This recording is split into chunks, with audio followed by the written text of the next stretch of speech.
Yesterday you overheard our conversation, didn't you?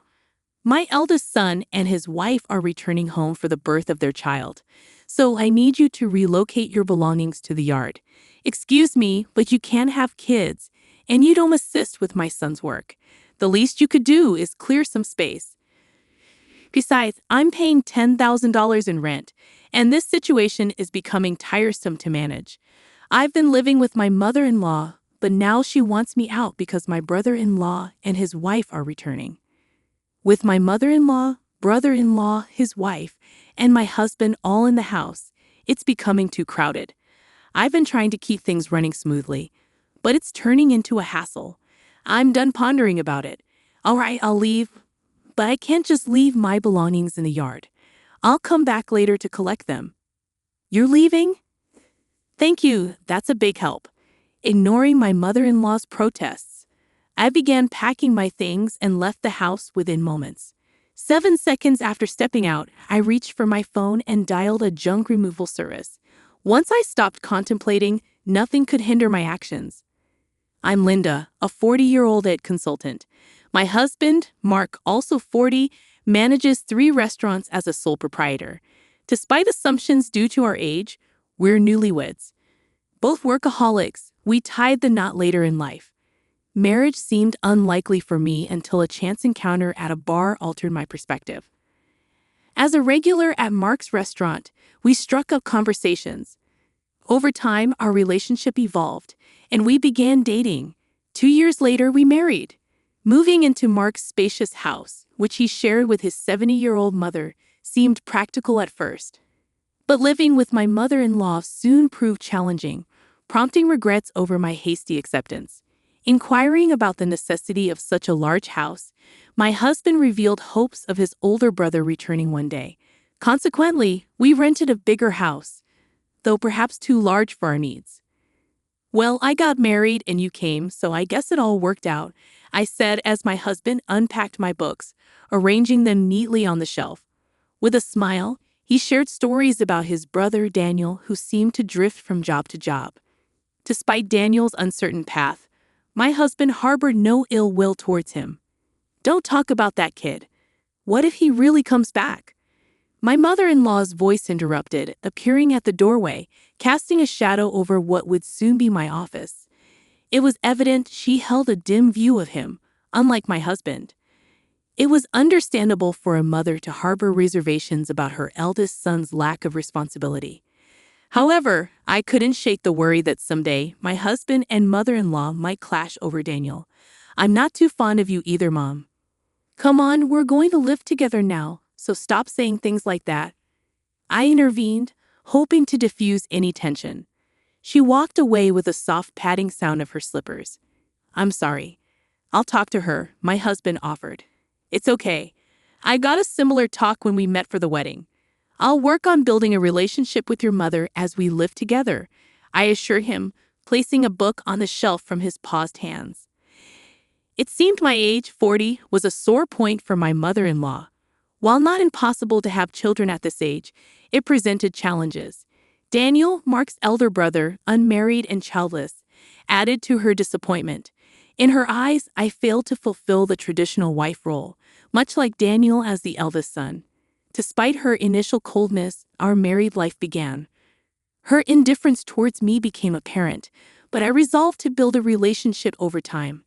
However, Mark's struggles with his restaurants weighed heavily on my mind. Are you okay with your work? I asked, concerned. It's pretty bad. I need to take action soon, but it's tough to arrange the finances, Mark admitted, his head in his hands as we sat at the dining table.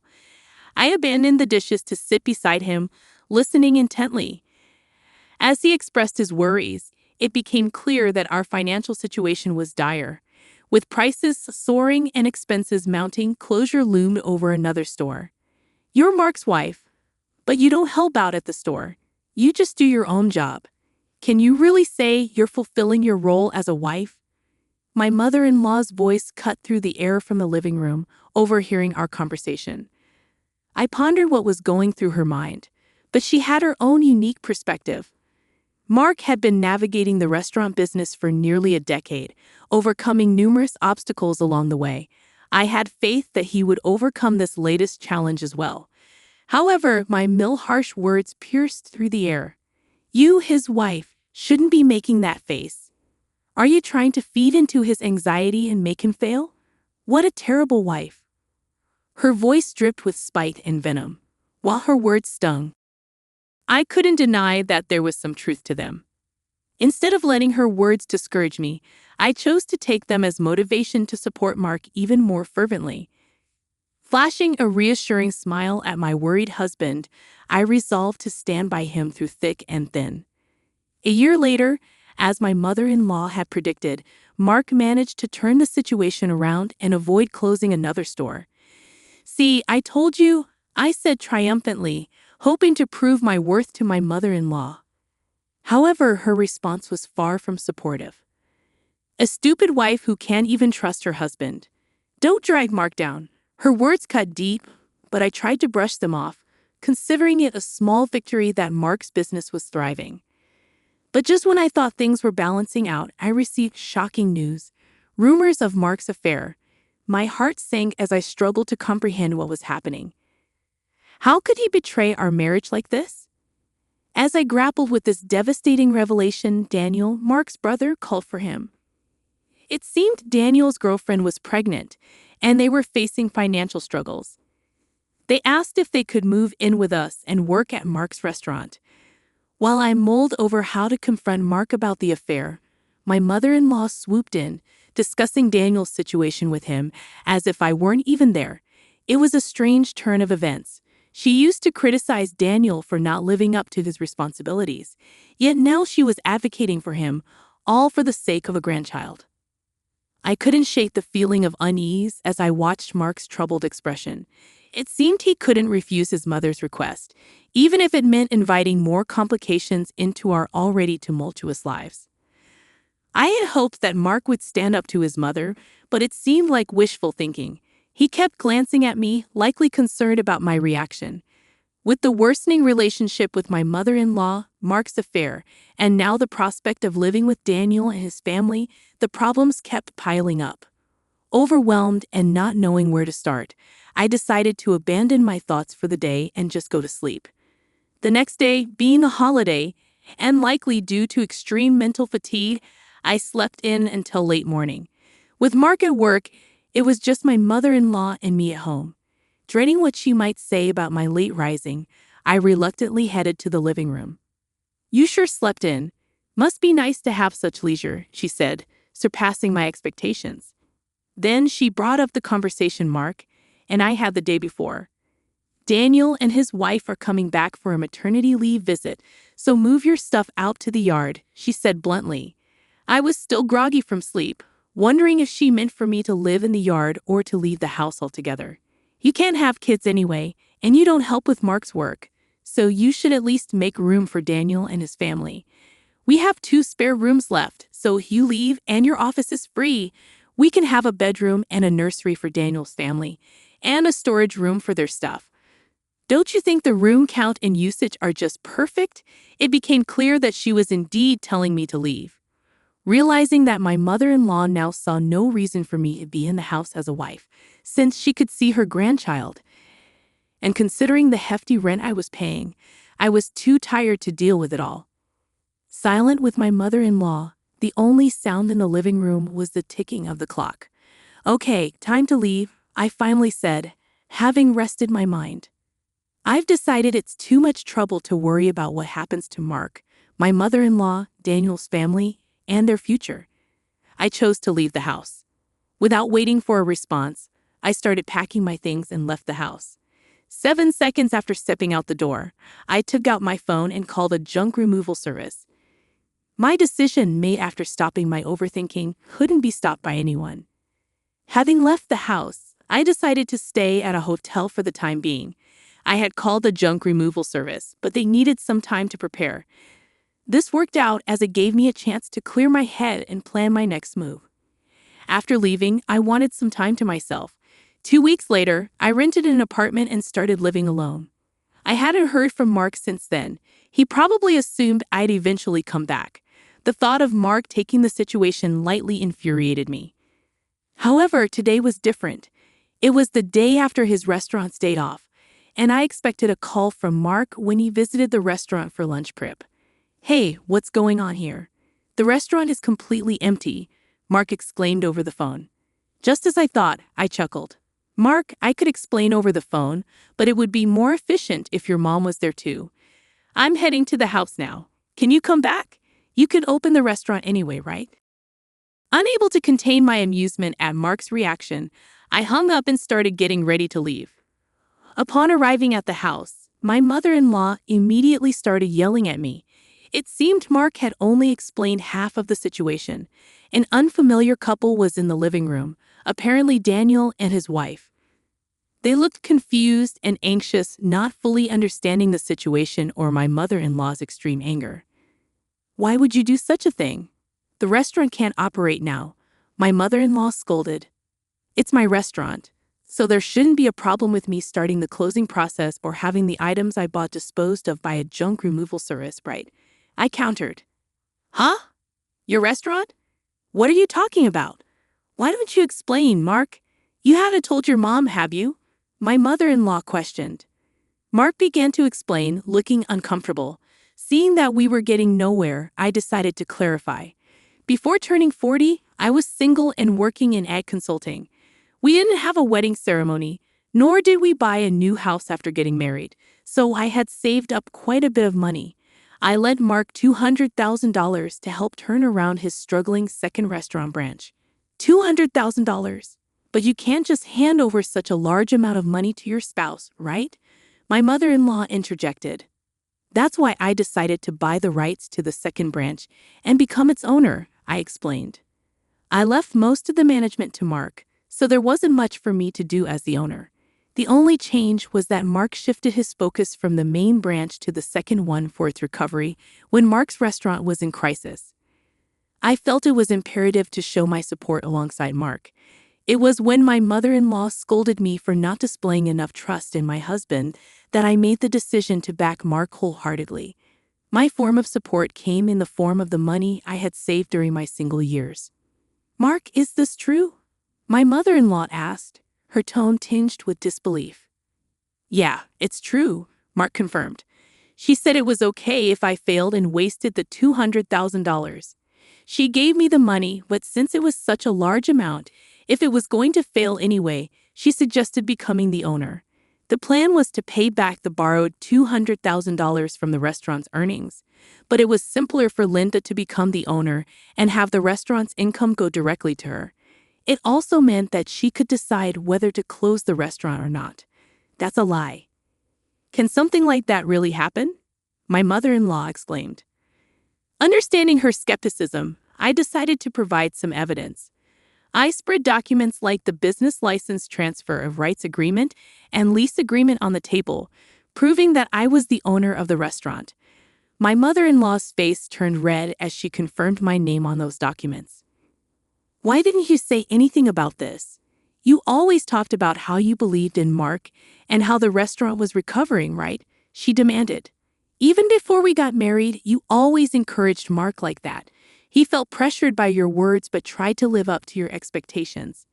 Not wanting to disappoint you as the head of the household, he's pretty cold to people like me and Daniel who don't fulfill their roles, right? That's why Mark couldn't tell you he borrowed a large sum of money from me. He could have just told me, I explained. Mom, Linda, I'm sorry. This situation is my fault for not being decisive enough. If I had managed the restaurant well from the start, Linda wouldn't have had to lend me money. And if I wasn't such a weakling, I could have told you the truth, Mark interjected. Mark and my mother-in-law apologized, and it seemed as if everything was resolving nicely. However, I wasn't satisfied, and the discussion was far from over. That's a misunderstanding. I'm far from being satisfied, and the discussion is far from over. Let's settle this matter next, I declared, handing Mark divorce papers. Why divorce? This is supposed to be a reconciliation, right? Mark protested in shock. Don't just assume we've reconciled. You might think it's a secret, But I know about your affair with the part-timer. All the part-time workers knew about it too, I said firmly, displaying an image on my smartphone. Wait a minute. Closing the second branch and a divorce? What's going to happen to the rent for this place? My mother-in-law's voice shook. I haven't mentioned that yet. I've been paying the entire rent of $10,000 a month for this house. Is that also true? I inquired, directing my gaze at Mark. His shoulders slumped, confirming the truth of my words. It's true. When the restaurant's revenue started falling, Linda started paying half of it. But as revenue continued to drop, the amount she had to cover increased. Eventually, I ended up paying it all, $10,000 a month. It's the same as my salary, so I paid all the rent. And Mark covered other living expenses like food and utilities. Mark explained, his voice tinged with resignation. So if Mark gets divorced and only has the main restaurant left, obviously living here won't be an option anymore, I stated matter-of-factly. The weight of my words seemed to deflate both Mark and my mother-in-law, as if they had just finished an exhausting boxing match. Daniel and his wife, now somewhat understanding the situation, hesitantly joined the conversation. What does that mean? We came back here and can't live here? Sorry, Daniel, I expressed sympathetically. Right now, I don't have the means to help you with a restaurant or a house. Come on, do something. We're having a baby. At least give me a job, Daniel pleaded desperately. We have enough part-time workers. In fact, we need to cut down on staff costs. Mark will work hard, so just wait a bit longer, I interjected, trying to maintain some sense of order. That's what I'm talking about. Stop saying things like that, Daniel, Mark protested, frustration evident in his voice. As the argument escalated, it became clear that the future was uncertain for everyone involved. Witnessing the brothers dispute over their mother, the mother-child relationship also deteriorated. Now, Mark and his mother were living together reluctantly in a smaller apartment, hardly talking and creating an awkward atmosphere. After the divorce, I first dealt with closing down the restaurant. It was a bit of a hassle, but as the owner, it was my responsibility. However, the fridge, cooking equipment, tables, and chairs I had removed were fairly new, so I managed to sell them at a good price. Adding just a little more money allowed me to finish the restaurant's closure. Though it was a brief period, being a restaurant owner and handling its closure was an experience. I believe these experiences will be useful in my AI consulting work someday. I guess work suits me better than marriage. Convinced of this, I continue to work hard. Today, after the tumultuous events that unfolded, the conclusion of this saga brought a mix of resolution and uncertainty. The revelation of the true ownership of the restaurant, coupled with the exposure of Mark's affair, exposed the fractures in the family. The decision to close the second branch of the restaurant added a layer of financial stress and uncertainty about the future. Despite the apologies, it became clear that reconciling the strained relationships would be a complex and ongoing process. The introduction of divorce papers, a decisive move by Linda, added another layer of complexity to this situation. The betrayal of trust, both in the marriage and the business, became a pivotal point that left the characters grappling with the aftermath.